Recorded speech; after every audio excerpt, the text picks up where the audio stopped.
Hi friends, നമുക്കൊരു വചനം വായിക്കാം. കർത്താവെ, അവിടുന്ന് നീതിമാനാണ്, അവിടുത്തെ വിധികൾ നീതിയുക്തമാണ്. ഇത് സങ്കീർത്തന പുസ്തകത്തിൻ്റെ വായനയാണ്. നമുക്ക് പറയുന്നത് എന്താണെന്ന് ശ്രദ്ധിക്കാം. നിനക്ക് നിൻ്റെ ബുദ്ധിക്ക് കൊണ്ട് മനസ്സിലാക്കാൻ പറ്റാത്ത ധാരാളം ആത്മീയ രഹസ്യങ്ങളുണ്ട്. നിനക്ക് അവയെക്കുറിച്ച് ചിന്തിക്കാം, ധ്യാനിക്കാം. പക്ഷേ എല്ലാം ആത്മീയ രഹസ്യങ്ങളും നിനക്ക് നിൻ്റെ ബുദ്ധി കൊണ്ട് മനസ്സിലാക്കാൻ പറ്റുമെന്ന ചിന്തയിലേക്കോ നിഗമനത്തിലേക്കോ നീ മാറരുത്. മനുഷ്യബുദ്ധിക്ക് അപ്രാപ്യമായ പല കാര്യങ്ങളുമുണ്ട്. ഇവയെക്കുറിച്ച് നീ തർക്കിക്കാൻ പോകരുത്. സങ്കീർത്തകൻ പറയുന്നുണ്ട്, കർത്താവെ, അങ്ങയുടെ ന്യായവിധികൾ ഉത്തമമാണ്. കർത്താവെ, അങ്ങ് നീതിമാനാണ്. സാധാരണ മനുഷ്യനായ എനിക്ക് അതെല്ലാം ഗ്രഹിക്കാൻ പറ്റണമെന്നില്ല. വിശുദ്ധരുടെ യോഗ്യതയെക്കുറിച്ച് ചിലർ തർക്കിക്കുന്നത് നീ കേട്ടിട്ടുണ്ടാകും. സ്വർഗരാജ്യത്ത് ആർക്കാണ് കൂടുതൽ മഹത്വമുള്ളത്? ഇങ്ങനെയുള്ള കാര്യങ്ങളെക്കുറിച്ച് നിനക്ക് പൂർണ്ണമായി മനസ്സിലാക്കാൻ സാധിക്കുകയില്ല. ഏത് വിശുദ്ധനാണ് സ്വർഗത്തിൽ കൂടുതൽ മാധ്യസ്ഥ ശക്തിയുള്ളത്? ചില പുണ്യവാന്മാരെയും പുണ്യവതികളെയും നീ കൊട്ടിയാഘോഷിക്കുകയും ചിലരെ നീ താഴ്ത്തി സംസാരിക്കുകയും ചെയ്യാനിടയാകരുത്. ഞാൻ കലഹത്തിൻ്റെ ദൈവമല്ല, സമാധാനത്തിൻ്റെ ദൈവമാണ് എന്ന് പൗലോസ്ലീഹ പറഞ്ഞ കാര്യം നമുക്ക് ഓർക്കാം. എല്ലാ വിശുദ്ധരെയും സൃഷ്ടിച്ചതും അവർക്ക് പ്രസാദവരം നൽകിയതും ദൈവമാണ്. വിവിധ പ്രലോഭനങ്ങളിൽ വിജയികളാകാനുള്ള കൃപ അവർ ദൈവത്തിൽ നിന്ന് തന്നെയാണ് സ്വീകരിച്ചത്. വിശുദ്ധരെല്ലാം സ്നേഹത്തിൽ ദൈവത്തോട് ചേർന്ന് നിൽക്കുന്നു എന്ന കാര്യം ഓർക്കുക.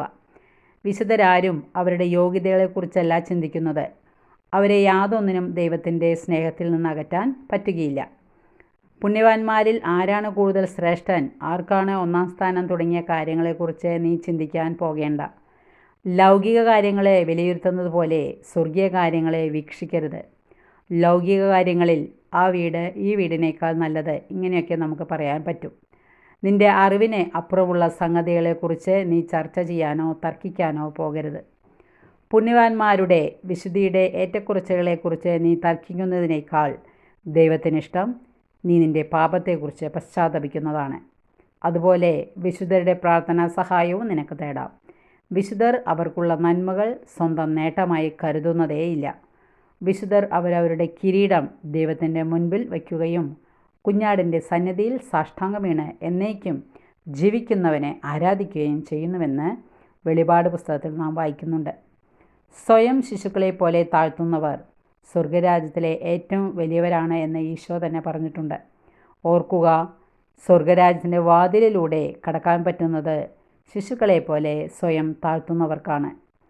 വിശുദ്ധ സിപ്രിയാൻ പറയുന്നു, എല്ലാ തരത്തിലും നിന്നും ദൈവം വിശുദ്ധരെ ക്ഷണിച്ചിട്ടുണ്ട്.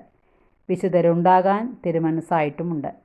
ഇതൊരു കാര്യം നമ്മെ പഠിപ്പിക്കുകയാണ്. നാം വിശുദ്ധരുടെ കാലടികൾ പിന്തുടർന്ന് യേശുക്രിസ്തുവിനെ അനുകരിച്ച് ദൈവപിതാവിൻ്റെ സ്നേഹത്തിൽ നിലനിൽക്കാനാണ് ശ്രമിക്കേണ്ടത്.